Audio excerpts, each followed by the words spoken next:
तुम अपना दामन बिछा के मांगो, हुजूर देंगे, जरूर देंगे। अल्हम्दुलिल्लाह अल्हम्दुलिल्लाहिल्लज़ी अबदअल अफ़लाक वल अर्दीन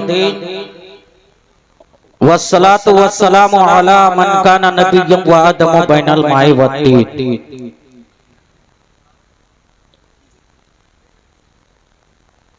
या अय्युहल्लज़ीना आमनु तक़ुल्लाह व कुनू मअस सादिक़ीन। क़ाल रसूलुल्लाह सल्लल्लाहु तआला अलैहि वसल्लम अन जाबिर क़ाल रसूलुल्लाह सल्लल्लाहु तआला अलैहि वसल्लम इन्ना बिमक्का काना हजरन युसल्लमु अलैहि व अरफु इलल आन औ कमा क़ाल सल्लल्लाहु तआला अलैहि वसल्लम आमन्तु बिल्लाहि सदक़ल्लाहुल अज़ीम व बल्लगना रसूलुहुन नबिय्युल करीम व नहनु अला ज़ालिका लमिनश शाहिदीन व शाकिरीन व ज़ाकिरीन वल्हम्दुलिल्लाहि रब्बिल आलमीन। मैंने खुतबा मसनूना के बाद मशहूर मारूफ आयत करीमा का तिलावत करने का शरफ हासिल किया। उस पर रोशनी डालने से कब्ल मैं बेहतर और मुनासिब ही नहीं बल्कि जरूरी समझता हूँ कि आओ उस रसूल हाशमी की बारगाह में खिराज अकीदत पेश करें जिनके इशारों से डूबा हुआ सूरज मंजिल से पलट आया। आओ उस रसूल हाशमी की बारगाह में खिराज अकीदत पेश करें जिनके इशारों से चांद दो टुकड़ा हो गया। आओ उस रसूल हाशमी की बारगाह में खिराज अकीदत पेश करें जिनके सदक़े में रब ने सारी कायनात की तख्लीक फरमाई है। आओ उस रसूल हाशमी की बारगाह में खिराज अकीदत पेश करें जिनके सदक़े में अल्लाह तबारक व तआला ने पूरी कायनात को अदम से वजूद में लाया, लफ्ज़े कुन से सारी कायनात को पैदा किया है। रब ने फरमाया कुन फयकुन, कुन हो जा तो फयकुन हो गई सारी कायनात। किनके सदक़े? उसी नबी के सदक़े में जिनके सदक़े चांद गर्दिश कर रहा है, जिनके सदक़े चांद को चांदनी मिली है, जिनके सदक़े सूरज को रोशनी मिली है। यही तक के महदूद नहीं, जिनको अल्लाह ने कुरान पाक में कहीं बशीरो नज़ीर फरमाया, कहीं ताहा व यासीन फरमाया, तो कहीं मुज़म्मिल मुदस्सिर फरमाया। उसी नबी की बारगाह में खिराज अकीदत पेश करें जिनके इशारों से अबू जहल के मुट्ठी में भी कलमा पड़ रहा है। उसी नबी की बारगाह में खिराज अकीदत पेश करें और आवाज़े बुलंद पढ़ें। दुरूदों की डाली मोहब्बत की थाली में सजाकर पेश कीजिए। पढ़िए बावाज़े बुलंद अल्लाहुम्मा सल्ली अला। अगर आपको दुरूद शरीफ याद है तो बुलंद आवाज से पढ़ें। दुरूद शरीफ की फजीलत अगर हम इस पे रोशनी डालने की कोशिश करें तो घंटों लग जाएगा। मुझे 8 मिनट 10 मिनट का टाइम दिया गया है। बस एक लफ्ज में ये जान लो, कल बरोज़े महशर सबसे ज्यादा वही शख्स करीब होगा जो नबी पर कसरत से दुरूद भेजता होगा। वही शख्स नबी के सबसे ज्यादा करीब होगा। आप लोग नबी के ज्यादा करीब होना चाहते हैं? कितने लोग होना चाहते हैं? जरा हाथ उठाइए। हम रहे या दुनिया का कोई भी इंसान रहे, इसमें कोई इनकार कर ही नहीं सकता है। हर एक इंसान का यकीदा है कि कल बरोज़े महशर न ताक पर न तकवा पर न जुहदो इत्तिका पर है, न ताक पर न तकवा पर न जुहदो इत्तिका पर है। हमारा नाज जो कुछ भी है मोहम्मद मुस्तफा पर है कौले मोहम्मद कौले खुदा फरमान न बदला जाएगा। है कौले मोहम्मद कौले खुदा फरमान न बदला जाएगा। अरे बदलेगा लाख जमाना मगर कुरान न बदला जाएगा। बदलेगा लाख जमाना मगर कुरान न बदला जाएगा। तो मेरे नबी के करीब अगर होना चाहते हैं, और हदीसे पाक से ये बात साबित है कि जो नबी पर कसरत से ज्यादा तर जो दुरूदे पाक पढ़ने में मशगूल रहता है, कल बरोज़े महशर नबी के सबसे। तो दुरूद पाक पढ़िए। जिनको जो दुरूद याद है बुलंद आवाज से पढ़े। सैयदना मौलाना मोहम्मद बारिक वसल्लम सलातु व सलाम अलैका या रसूलल्लाह सल्लल्लाहु तआला अलैहि वसल्लम। हजरात, मैं अगर चाहूं तो ये 8-10 मिनट सिर्फ एक सांस में बोल करके खत्म कर दूं, लेकिन मेरा मकसद ये नहीं है। मैं खड़ा हुआ हूं तो इस गर्ज से खड़ा हुआ हूं कि कभी कभी ऐसा इंसान को सोचना चाहिए, तहैया करना चाहिए, अज़्म मुसम्मम इरादा करना चाहिए कि हम किस दलदल में फंसे हुए हैं, हमारा माहौल, हमारा मुआशरा किस तरफ जा रहा है, हमें क्या करनी चाहिए और हम क्या कर रहे हैं। What do you, not do you, हमें क्या करनी चाहिए और हम क्या कर रहे हैं। हजरात, ये अज़मते वालिदैन से एक एक तफसीली बात अगर पेश करूं तो काफी वक्त लगेगा, लेकिन कहा गया है कि खैरुल कलाम मा कल्ला व दल्ला, बेहतरीन और अच्छा और उम्दा कलाम वही है जो कम हो और ज्यादा माने में दलालत करे। ये मिसबाही साहब यहाँ मौजूद हैं। चूंकि हम इन उलमाए किराम को सुनाने के गर्ज से खड़ा नहीं हुए, सिर्फ हम मुआशरे के तहत आपके जहन को परखते हुए चंद बातें अपना दिल के ख्यालात को आपके जहन तक पहुंचाने की कोशिश करने जा रहा हूं। दुआ है रब्बे कदीर की बारगाह में हम तमाम मुसलमानों को हक बोलने, हक सुनने, हक पर अमल करने की तौफीक और रफ़ीक अता फरमाए। तो मैं ये कह रहा था, अज़मते वालिदैन कॉन्फ्रेंस से ये जलसे का मंसूख किया गया है। जलसे का नाम अज़मते वालिदैन कॉन्फ्रेंस व इस्लाह मुआशरा है।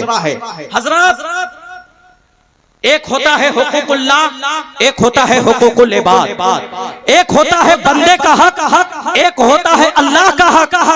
आप अगर अल्लाह का हक मारेंगे तो अल्लाह गफूरुर रहीम है, अल्लाह कहारो जब्बार है, अल्लाह सत्तारो गफार है। जहां अल्लाह सत्तारो गफार है, कहारो जब्बार है, वहां गफूरुर रहीम भी है। अल्लाह रहम फरमाने वाला है, अल्लाह करम फरमाने वाला है।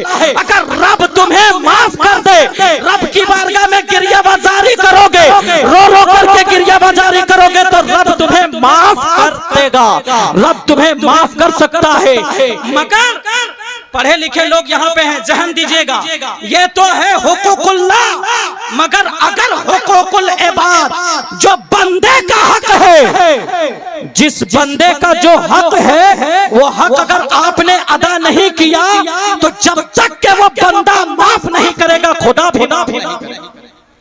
जब तक के वो बंदा माफ नहीं करेगा तब तक के खुदा भी माफ नहीं करेगा। कुरान में अल्लाह तबारक व तआला साफ लफ्जों में फरमा दिया है, वला तकुल्लुहुमा उफ़्फ़िन वला तनहरहुमा, तुम इन दोनों को उफ़ तक के मत कहो। हजरत, हम जलसे तो जुलूस करते हैं, मगर हम मुआशरे को न जाने किस तरफ ढकेल रहे हैं, हम किस तरफ दलदल में फंसते जा रहे हैं। कुरान कहता है कि तुम इन दोनों को उफ़ तक के ना कहो। मुराद क्या है? इन दोनों से मुराद माँ और बाप है। कह दीजिए सुभान अल्लाह, सुभान अल्लाह। अभी आप कुर्बानी करेंगे। हजरत, मैं एक बात, छोटा मुंह बड़ी बात आप लोगों के लब कुशाई करना चाह रहा हूँ आप लोगों की बारगाह में। अभी का डेट ऐसा हो गया है, हर उलमाए किराम जानते हैं, आप भी ये मसला जान लें कि जो इस जिनके अंदर इस्तिताअत है, जो साहिब निसाब है, जिनके पास हाजते असलिया के अलावा इतने रकम है जो उन पर कुर्बानी करना वाजिब जरूरी है, वो इंसान क्या करता है कि अपने बाप को कभी जिंदगी में एक कप चाय का पैसा नहीं दिया और कुर्बानी के वक्त में उसे मालिक बना दिया, और वो बैंक बैलेंस वाला भी है, 5 लाख 10 लाख 20 लाख 50 लाख वाला है, और वो खुद कुर्बानी नहीं करता, अपने बाप के नाम पे कुर्बानी करता है। तो हजरात, वो मिल्कियत के तौर पे वो कुर्बानी की है, ठीक है, लेकिन आपके पास जो रकम है उस पर भी कुर्बानी वाजिब और जरूरी है, ये जहन में रहे। लिहाजा मैं आपसे ये कहना चाहूंगा कि अपने माँ बाप को ऐसे कद्र करें, ऐसी इज्जत करें, ऐसे उनकी ताजीम करें कि ऐसा लगे कि माँ बाप के आपने अगर सही तरीके से खुशो खुर्रम के साथ खुशी दिल से आपने उसके चेहरे की जियारत कर ली, अल्लाह तबारक व तआला उसके सदके में उसे हज्जे मकबूल का सवाब अता फरमाएगा। बुलंद आवाज से कहते सुभान अल्लाह। एक बात यह है, दूसरी बात यह है कि हमें चाहिए कि हम अपने बच्चों को दीनी तालीम से वाबस्ता कराएं।